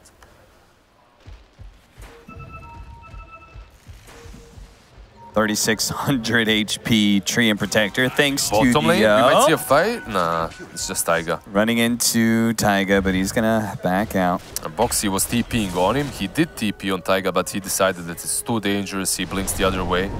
And it's good that he did, because that was a trap. And it was a good one too. Omni Knight with that gem moves out, tries to devour it while everyone else is smoked up behind him. Would you buy the, I know you're talking about double Divine Rapier, but either way, are you saving buyback on Sniper? Whether it's buying a Moon Shard or buying another Divine Rapier. I think if you die once, you're just done. Yeah, I think so too, point. right? So I don't see the point of saving that buyback. Just get another Rapier or a Moon Shard or whatever. Aghanim's picked up by Disruptor. We did wait for it 30 minutes, but we have it. Give it Round of applause for Ilias. He finally has his first real item. Meanwhile, Liquid are getting free Aghanim Scepters. Because they're doing Roshan. And the Shard as well this time around. This rush gives you everything. Average time on player. To be compared to 4 positions as a 5 feels bad, man. Hey, we almost have a refresher there for Zayats as well. He's, as you said, been working on that one for quite some time. That Spirit Vessel in his backpack feels pretty bad right now because they haven't seen a kill in quite some time. It's still a good item in this game. It scales well, but I think he needs to sell it and get the Shard soon. His items in his inventory are basically all neutral items. He has 3 of them. There, he puts the vessel back in. Oh, he expects some kills. Okay. Na'Vi, they're mounting up for war. But Liquid, they're getting on their tractors ready to farm some more. There's a DD rune. Perhaps with this double damage, they will be able to put that high ground. You can see just how they're setting up this perimeter. They are smoked behind Mickey. As you can see, the Aghanim Scepter was given away to the Tree and Protector, so he is going to be planting some eyes in the forest all over the map. So if Na'Vi didn't have, or excuse me, if Liquid didn't have enough map control as it was. Yeah, it's like the sniper is going to go down at some point. All right, Koifu with double damage is going to go for it. They're actually going to static storm him here and try and take him down with the sniper, and they will be able to do so. That's going to be the first life, and they got the Oracle. Good catch by Zayat, but the mid lane, there's a missing barracks. The range barracks die, the melee's still up, but they're going to try and chase some heroes down. Waveform charges for Mickey will allow him to get out. Overgrowth on the eye allows them to be able to stop Na'Vi's pursuit. All right, this is the situation in which Na'Vi now has to go downhill and they have to force a buyback or at least get a couple of towers. But that's usually the trap, because what happens is you go downhill, you go for that tier 1, they smoke up, they buy back, and they kill off the sniper. It's the bane of these glass cannon heroes. They can only fight on their terms, on their high grounds, and this is usually where teams make a strategical mistake. But I don't see the better way. What else can you do? Can you defend forever? You can't. You will eventually lose these Raxes. He bought out the Moon Shard. He is making sure to keep buyback. You know, God bless him. I don't know if he dies once, if he'll ever be able to get that Divine Rapier back, but he can buy another one. That's true. He's closing in on that. Just buy another. You remember a long time ago with Kunka? Oh, no! He refreshed. He refreshed too. He thought he had the pick off. They catch Boxy there, quickly kill him, then all of a sudden Sniper really can come outside the base. Maybe they can force some buybacks, but good luck trying to do that one again. I guess it's nice they have the ninja gear, because Zayats isn't going to be able to move around the map without it. Yeah, I don't even know if that was a good kill there, because there's tier 1, there's tier 2. They respond to that so quickly, you wouldn't be able to take him down easily. Remember that good old time when Kunka would have like 2-3 rapiers stacked up in the base waiting for him? Yeah. That's happening right now. That's the sniper. Weird part is those lineups, they usually have better late game. You know, these sniper hold high ground lineups, but because they have a lifestealer and Liquid, their choice of the anchor that Fogs was talking about and being able to have this late game Morphling is a counter to that Natus. Yeah. It's almost a direct counter, so they definitely have a much better late game. Hey, prepare for some life break shenanigans, or not, because Koifa's oftentimes just been hitting buildings and dying, but he's going to get an Aghanim Scepter here, lower that cooldown so he can just he has jump Blade around. Mail and he forces the enemy target to attack you, so that's what it was. If you can't kill him, make him kill himself. Well, good luck ever getting range of the sniper, but...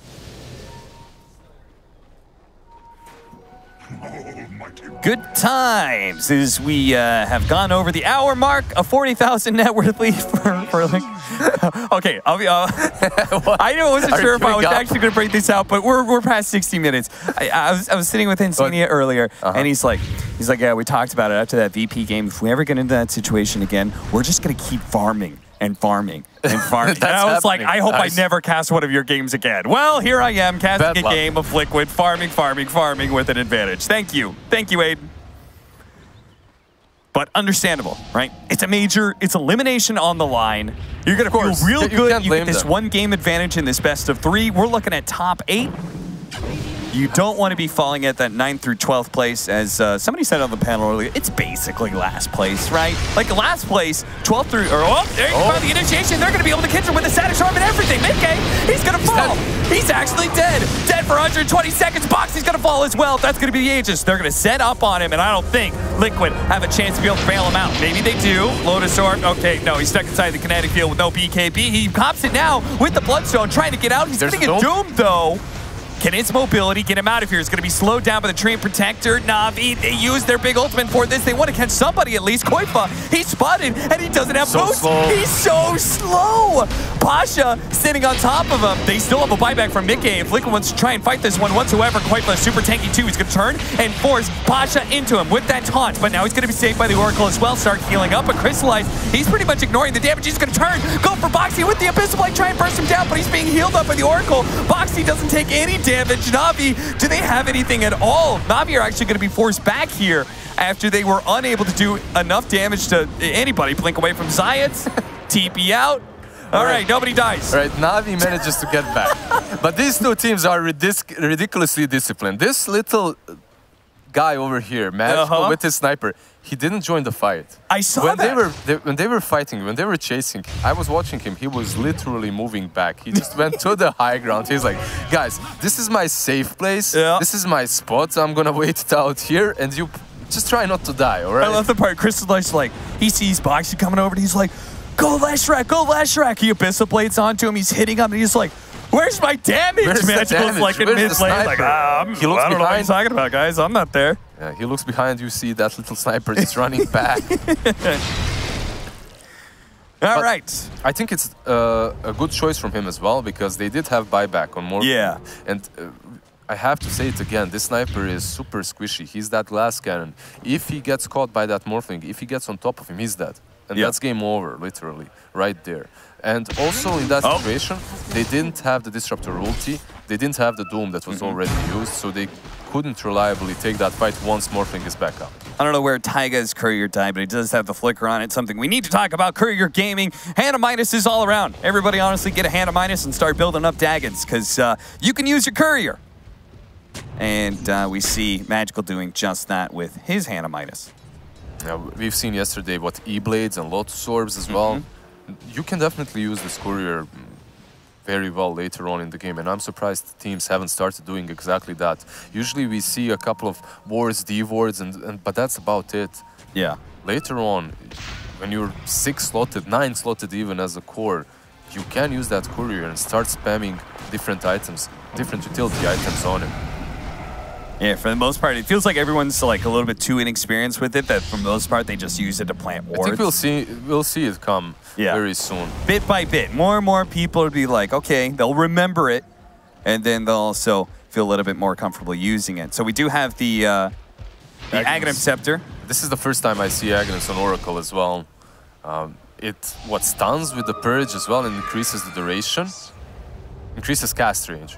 And stuns for a percentage of the duration. Okie dokie. We also have 30 coming in for the Leshrac, so he's going to get all those things like the Lightning Storm slow and stuff like that. He's also trying to build an Octarine. Shadow Blade on... Oh, I guess the level 30 is kind of hype because you have the Aghanim Scepter that gives you the free Lightning. It's just, so that slow is even longer. It's just, it feels like he's never really... Yeah, it's never really a thing that you go for. I guess it's good versus some illusion heroes. You can get it versus Nagas, versus PLs. Yeah. In this particular game, you're playing versus Nyx. He's mostly raged. You won't really affect him, and the sniper you can't really reach, so... Okay, we saw this earlier. The Aghanim Scepter on Doom is a great way to counteract a Linkers, right? Because you lead off and you have this stun from the Infernal Blade. That gives you time to be able to pop another ability to break also, the Linkers. It's so strong. It's so get good. the Doom off. Oh, Insania. And so much damage as well. As you're going to see, Insania quickly gets bopped, and Na'Vi quick on the retreat. Maybe they're going to stick around. Azilius, oh, he doesn't get off the Static Storm this time. Gets Scythe first. He's going to fall. Both 5 positions now down. Oh, immediately a refresher. Zayat's thinking maybe they can catch somebody. Some solo hero comes along and tries to take the outpost. What they don't know is there is eyes right next to them in those trees. So they may have been spotted.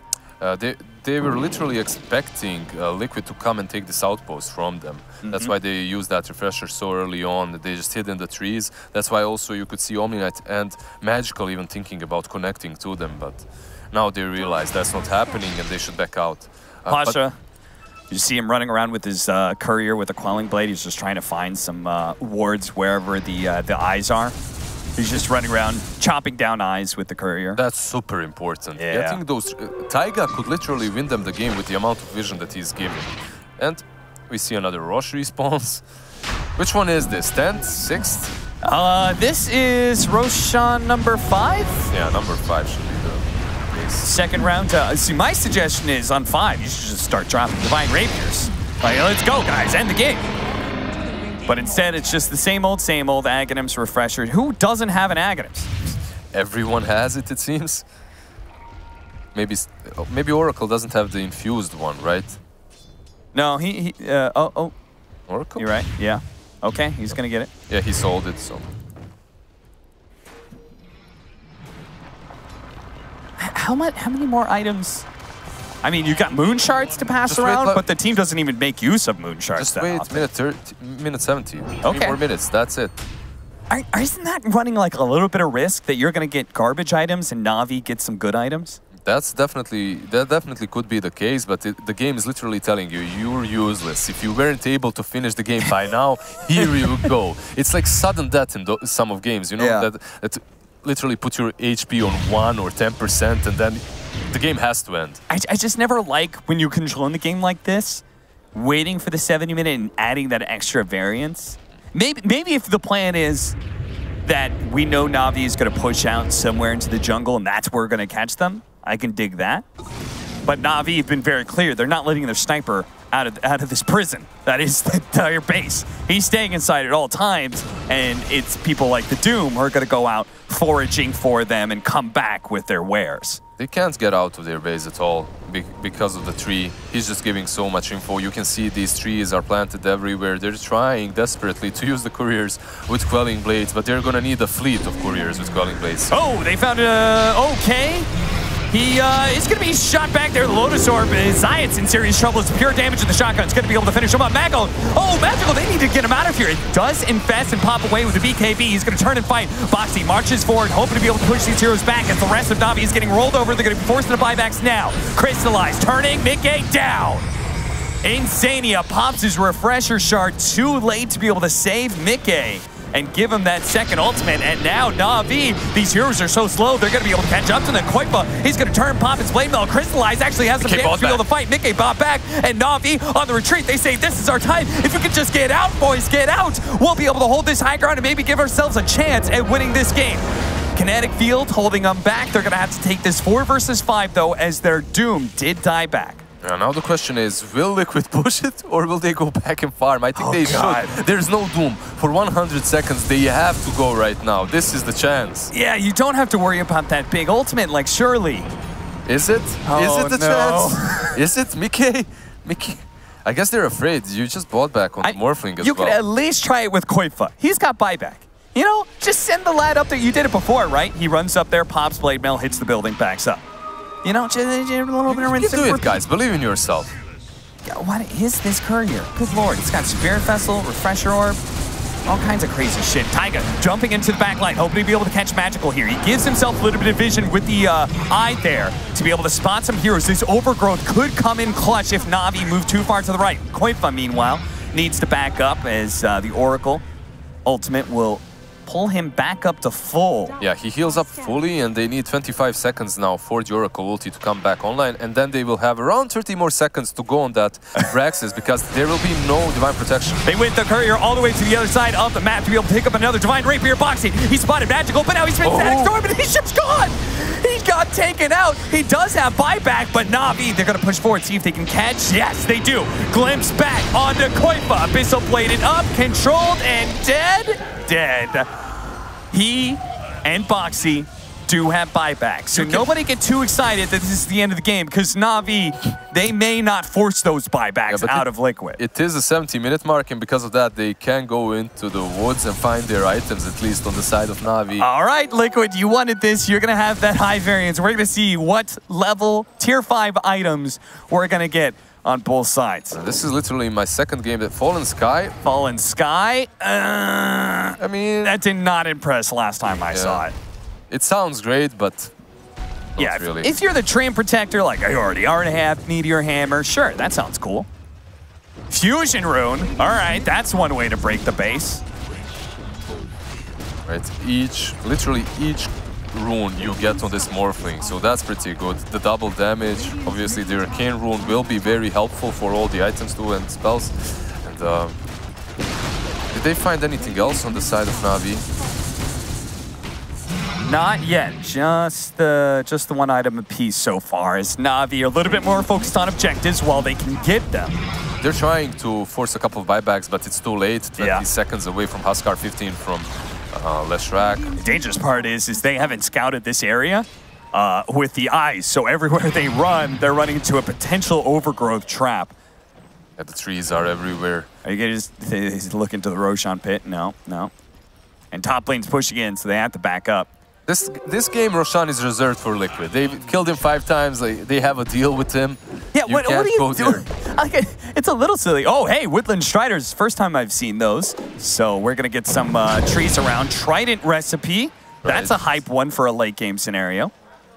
I don't know how I feel about that. Do you like Trident, actually? I like it because a lot of the tier 5 items, say, for example, the Woodland Striders, carries going, I don't want to replace any of my items. But Trident actually has...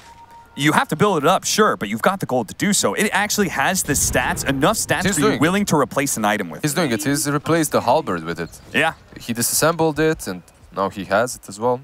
All right. No, so, they're using the Radiance to burn down creeps? he bought the wrong item. He messed up there. Oh, did he? Yeah. He bought us a wide, then he messed up. He bought the halberd again, I believe, and now he's got it, though. Okay. Trident is there. Trident, good to go. So 33% status resistance, HP, mana cost, spell amp, everything. 33 on everything. 33 of everything, yeah. If there's a stat, it's 33 of it. Meanwhile, sorry, can we see the stats on Woodland Striders? I know it's a little bit memey, but I don't know what Apex. Oh, Apex there's an on item. the Morphling. That's an item right there. 80% primary attribute on a Morphling. All right, if there was an item that you needed to win the game on a Morphling, that's definitely... Oh, he's cruising, man. Yeah. Train Protector with Woodland Striders, 50% movement speed, and you could drop some trees everywhere you go. What a dream item. Dream item for the tree and dream item for the Morphling as well. I think they literally got the best possible items they could have.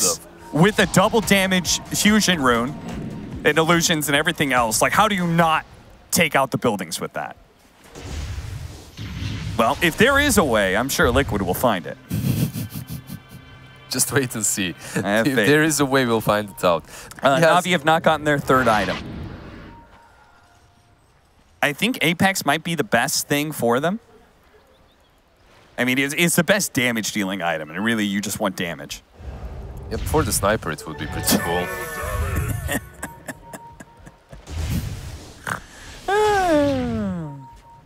Good times. What happens if you use spider legs and striders at the same time? Do you kill the trees you're planting, or are they left behind you? I guess because you're leaving them behind, some of them remain. Uh-huh. Can you use the Woodland Striders and just move around your throne and block it, and they can't attack it? Yes, you can. Right? Yeah. Yes. They will lose vision of the throne if you do something like that, and the creeps won't be able to hit it. The heroes won't be able to hit it. Look at these positions in which he's putting these trees right now. Eyes of the Forest, that is, even down bottom, like in some very weird position so that he can scout out the Doom. And they might just get him here with the Meteor Hammer following up Zayats. Pasha saves him for a moment. They do manage to get the Doom off on a Boxy, and Zayats is saved. He had no buyback. Crucial that Pasha gets there in time. Great play by Na'Vi. You would think that wasting that Doom is going to be really bad for Na'Vi, but they do have the refresher on him, so because of that, they're fine. They just throw the Doom and survive. We also buying that E-Blade. I think I saw one. Nah, Oracle didn't go for it. You see Lifestealer, he's like, damn it all. He's like hitting neutrals. Like, where's that item? They still didn't get it. He's going to get caught here. Split Earth from the low ground. There's a high ground ward. And this time around, there is no Pasha to be able to save you. A buyback could be forced here. As a Morphling with an Apex.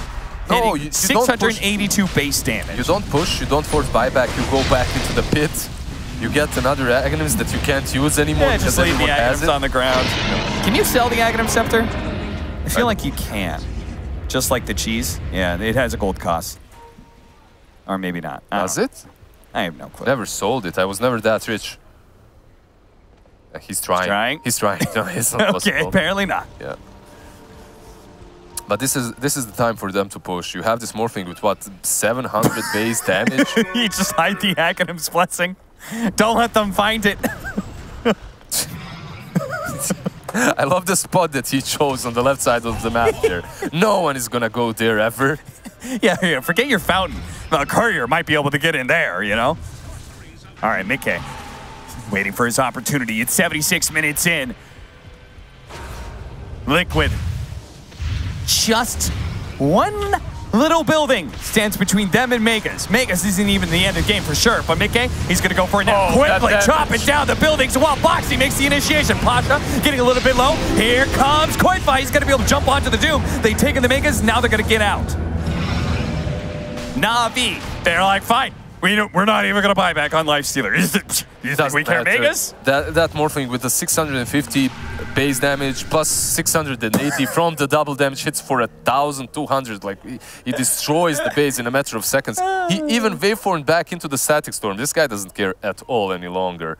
And if you're a sniper, you don't hurt him. Even with that rapier, you're just not strong enough. If he gets on top of you, you will disappear. Look at this here. Mickey, on the left side, they're fighting, but Mickey, he just goes waveforms in because he has that smoke and Invis rune, remember? Hit 3 hits. 1, 2, 3, 4, 5, 6 hits on the other. Yeah, and shout out to Boxy just kind of like running in there with the Oracle ultimate to cause some chaos. That way, Morphling can stay full agility and hit these buildings. Level 30 on the Huskar. Let's get some additional range on him. Now the next test for Liquid. Can he take down tier 4s? Well, Boxy, he's looking for hero kills, but he may have stepped too far. He's going to be safe with the Oracle here, dealing a lot of damage to Pasha. Pasha getting lower and lower. Can he save himself? He does have a refresher, and he's going to be able to get out the purification. He'll be fine. Jump in on the Huskar, pops the blade mail, but the Static Storm going out. Magical does way too much. Oh dear, they just lost 2. Magical actually popping his passive, the active, and shot the Leshrac there to be able to finish him off with that kill. Very interesting for Koifa to go that deep afterwards. Like, there was no necessity. I guess he wanted to force him to hit him, right? Yeah. With the blade mail, that was the plan, but it didn't really work. And look at Taiga creating his little path. Does you shall not pass. You really should. Does our sniper have, he has a lifesteal of some kind, right? Are there 3 items on tier 5? They don't have 3 items still, right? Yeah, they're still missing one. I mean, Lifestealer was hunting for it, and then he got caught, right? So I hope they haven't forgot about that. It's the most exciting part of the game for me right now. I think they've forgotten. Like, they would go to the woods to try and find that. Right? They're not far. Oh, yeah, for sure. Dude, there's a chance you can get an 80% primary attribute. You're going for it. I'm losing track of what all these couriers are up to. Oh, there we go. Stitch and Desolator. All right. Plus 100 damage, minus 12 armor for 15 seconds. If you want to Are you going to give that to your sniper, or are you going to hit people yourself with a Desolator, and then your sniper's just going to get the benefit of the minus armor? I think I like that idea more. Dire are scanning. It's not too bad on the Lifestealer as well. He's always in the middle of the fray, right? He's attacking heroes, he's the meat shield, so he's going to apply that. Oh, Liquid. They know they're coming for the outpost, and Mickey's going to find the opportunity. Quickly chopping down Ilyas. Down for 2 minutes, and Navi are like, well, can't get the outpost. Get out of here, boys. He does manage to get out in the end. They don't have any BKB piercing abilities. You totally get, by the way, why they were trying to go for that outpost. They're close to 30s. They need the extra experience. No, they're still far away.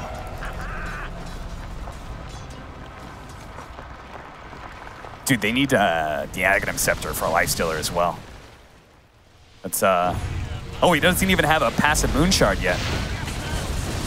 That's a lot of items. Get double Divine Rapier on the sniper. It's Courier. Koikwa. He's in front again. Yeah, he is, but oh no! They thought they were going to be able to jump on and quickly kill the sniper, but Mickey, he couldn't actually do enough damage. He's going to lose his first life. Koikwa was saved by the Oracle. Can he actually help out Mickey here? With the waveform, he will manage to get back here. Courier actually dying. They do have the overgrowth, locking down these two heroes. There is going to be the Heaven of the Grace. They're going to go for the sniper once again. Mickey, though, is going to be saved. They pop the ultimate as well. Guardian Angel helping Angel, but they do have the stun out on Magical Control. Somebody's dead. Double Divine Rapier on the ground. Buybacks out. Koifa and Boxy going to be able to bring down Crystallize as well. Koifa on the front line just doesn't give a damn. What about the Divine Rapiers? Magical, you have no damage. Now it's going to be targeted by Koifa. Pick up the Divine Rapiers. He's dead again, and that's it. The throne is dead. And finally, Liquid will take game one. And in one fashion, finally they managed to take this game that lasted 81 minutes. All neutral items were picked up. Apex and that Infusion Rune definitely helping out Mickey quite a lot. This is your Liquid from now on. Just wait 70-minute mark so that we can get all level 30s and so that we can get those Apexes and those Fusion Runes. Then we can end the game. As we started this series talking about how these two teams knew each other quite well. They have a lot of time together, scrimming and whatnot. You could see Insania and Magical just having a good heart to laugh about that game, yelling back and forth at each other bit by bit, and having a laugh just like we were at a crazy game one. A start to this series that I will not forget anytime soon, Lister, that's for sure. Yeah, I thought you were kidding when they said that they will just go back and farm, but they literally did it, the Mad Lads. They just went back to the woods, farmed for 40 more minutes. They didn't throw the game, though. I think the Old Alliance, this squad, I think they lost the most games with Mega Creeps. Yeah, they did. Ever in a TI, right? So, you know, there's some scarring there. At some point in time, you're just going to be like, it doesn't matter what it takes to win. We're going to do whatever we can to secure that W. And Liquid does just that for game one. But what's going to happen in game two? Who the hell knows?